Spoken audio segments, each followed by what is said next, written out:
अस्सलाम वालेकुम, मेरा नाम डॉक्टर अनम सिद्दीकी है। मैं एज अ कंसल्टेंट गैस्ट्रोएंटरोलॉजिस्ट काम कर रही हूँ मुर्शिद हॉस्पिटल में। यहाँ पर मैं मंडे टू सैटरडे रोज़ाना 8 AM to 4 PM तक अवेलेबल हूँ। ठीक है, तो आज हम जिस टॉपिक पर बात करेंगे वो है क्रॉनिक लिवर डिज़ीज़। इसका मतलब ये है कि क्रॉनिक लिवर डिज़ीज़ का मतलब है कि जिगर का पुराना मर्ज़। मतलब आम ज़बान में जो कहा जाता है कि जब भी मरीज़ आता है OPD में, अगर उसे पुराना जिगर का मसला चल रहा हो तो वो कहता है कि डॉक्टर साहब मेरा जिगर सुकड़ गया है, मेरा जिगर काम नहीं कर रहा है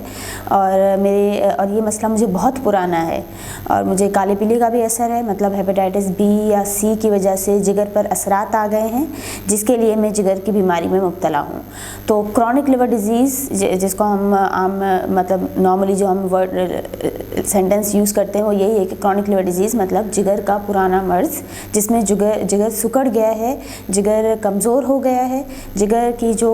काम करने की सलाहियत है वो ख़त्म हो गई है। तो जिगर क्या क्या काम ऐसे करता है जिसकी वजह से मरीज़ इस मर्ज़ में मुब्तला हो जाता है। तो सबसे पहले ये है कि जिगर डिटॉक्सिफिकेशन सेंटर है। हमारे खून में, हमारे जिस्म में जो भी हार्मफुल सब्सटेंसेस प्रोड्यूस होते हैं तो वो सब जो साफ़ होते हैं वो जिगर में होते हैं। तो जब भी जिगर काम करना छोड़ता है तो लिवर का जो डिटॉक्सिफिकेशन मतलब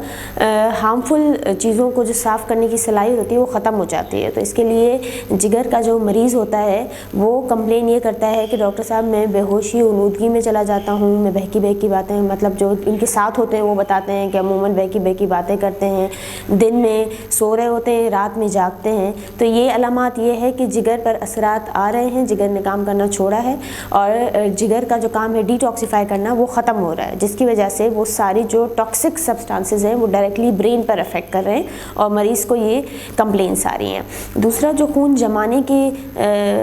मतलब खून जमाने के जो कुछ सेल्स होते हैं, कुछ क्लॉटिंग फैक्टर्स होते हैं वो जिगर से बनते हैं। तो जिगर के मरीज़ अक्सर ये भी कंप्लेन करते हैं कि मैं जब ब्रश कर रहा होता हूँ तो मुंह से खून बह रहा है, कभी नाक से खून बहता है, कभी चोट लगती है तो निशान बन जाते हैं और खून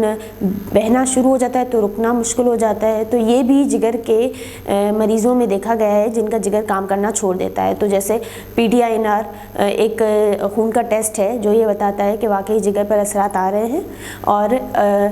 ये रिपोर्ट फिर ख़राब होना शुरू हो जाती है। दूसरा ये कि मरीज़ का एल्बुमिन एक जो प्रोटीन है वो जिगर से ही बनती है। तो जिगर का जो मर्ज़ होता है तो उसमें वो प्रोटीन बनना कम हो जाती है, जिसकी वजह से उसके जो सारे फंक्शन हैं मतलब फ्लूइड बैलेंस को मेंटेन करना और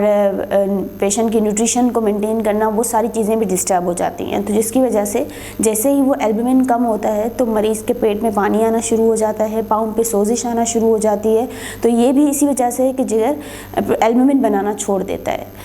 दूसरा जो अहम वजह है वो ये है कि जिगर जब सिकुड़ना शुरू हो जाता है तो उसकी वजह से जो प्रेशर है पोर्टल वेन में, जो जिगर की जो शरियानें होती हैं इनमें प्रेशर बढ़ने की वजह से शरियानों का फूलना शुरू हो जाता है। जैसे खाने की नाली में शरियानें हैं या मैदे में शरियानें हैं तो वो फूलना शुरू हो जाती हैं, तो वो फूल कर फट कर खून की उल्टी भी आ सकती है। तो हम जो भी मरीज़ जिगर के मर्ज़ में मुब्तला होते हैं तो उनको हम बता देते हैं कि अभी ये अलामात आपके साथ हो सकती हैं, मतलब आपको खून की उल्टी आ सकती है, आपको काला पखाना, उसका मतलब यही है कि ऊपर से कहीं से खून बह रहा है तो काला पखाना आ सकता है, खून की उल्टी आ सकती है, पेट पे पानी आ सकता है, पाँव पे सोजिश आ सकती है, कमज़ोरी लग सकती है, बेहोशी गुनूदगी हो सकती है, आपको बहकी बहकी बातें तो इन सूरतों में हम बता देते हैं कि मरीज़ को फ़ौरन इमरजेंसी लाया जाए, क्योंकि ये सूरत हाल मज़ीद आगे चल के ख़तरनाक साबित हो सकती है और मरीज़ को ICU की भी ज़रूरत पड़ सकती है। दूसरी एक बात जो मतलब बहुत ज़रूरी है वो ये है कि जिगर जो सिकुड़ गया है, जिगर काम करना छोड़ गया है तो उसकी वजूहात क्या हैं। तो हम मरीज़ से पहले पूछते हैं कि भाई पहले कभी हेपेटाइटिस B या C की शिकायत, क्योंकि आमतौर पर यही वजह देखी गई है, हेपेटाइटिस B तो नहीं है, C तो नहीं है। अगर ये चीज़ें नहीं होती हैं तो फिर टॉप पर जो मोस्ट कॉमन हमें अभी नज़र आ रहा है वो है शुगर की वजह से जिगर पर असर बढ़ना, कोलेस्ट्रॉल का बढ़ना, शुगर का बढ़ना और जिस्म में इन चीज़ों का बढ़ना। इस वजह से भी क्या होता है कि जिगर पर असर आना शुरू होता है। तो वो भी एक नैश और नेफल्ड एक ऐसी टर्मिनोलॉजी है जिसकी वजह से जिगर पर असर आता है और आगे चल के जिगर इसी तरीके से सिकुड़ता है जिस तरह हेपेटाइटिस B और C में। तो बस मेरी आपसे यही एक दरख्वास्त है कि जब भी आपको पता चले कि काला पीलिया हेपेटाइटिस बी आया है या सी आया है, या इसके अलावा कोई भी आपकी जिगर की या खून टेस्ट ख़राब हो रही हैं, तो आप फ़ौरन डॉक्टर से रुजू करें, अपना अल्ट्रासाउंड करवाएं, क्योंकि उसमें ही आपका जिगर किस फ़ीसद तक काम कर रहा है बताया जा सकता है कि आपका जिगर नॉर्मल है, जिगर की साइज़ क्या है, बढ़ तो नहीं रहा है, कम तो नहीं हो रहा है, जिगर पे चर्बी तो नहीं आ रही है, दूसरा आपकी तिल्ली तो नहीं बढ़ी है, क्योंकि जब भी जिगर पर असरात आना शुरू होते हैं तो तिल्ली बढ़ना शुरू हो जाती है और खून के खुलिये गिरना शुरू हो जाते हैं। तो इन चीज़ों का ध्यान में रखना है। हर 6-6 महीने पे अपने खून के टेस्ट करवाएं, स्पेशली जिगर की टेस्ट, अल्ट्रासाउंड, हेपेटाइटिस बी और सी, इन पर नज़र रखें। तो इससे क्या होगा कि आपको अपना लिवर का स्टेटस पता चलता रहेगा। मैं मुर्शिद हॉस्पिटल में अवेलेबल हूँ एज अ कंसल्टेंट गैस्ट्रोएंटरोलॉजिस्ट, पीस से लेके हफ्ते तक, सुबह 8 बजे से शाम 4 बजे तक। तो आपको जिगर से रिलेटेड, मैदे से रिलेटेड, आंतों से रिलेटेड कोई भी मसले मसाइल हैं तो आप ज़रूर तशरीफ़ लाएं। आपका प्रॉपर तरीके से इलाज होगा, मुआयना होगा, और अगर आपके सेहत कार्ड के आप अहल हैं तो उस हवाले से भी आपको मुफ्त इलाज फराहम किया जाएगा।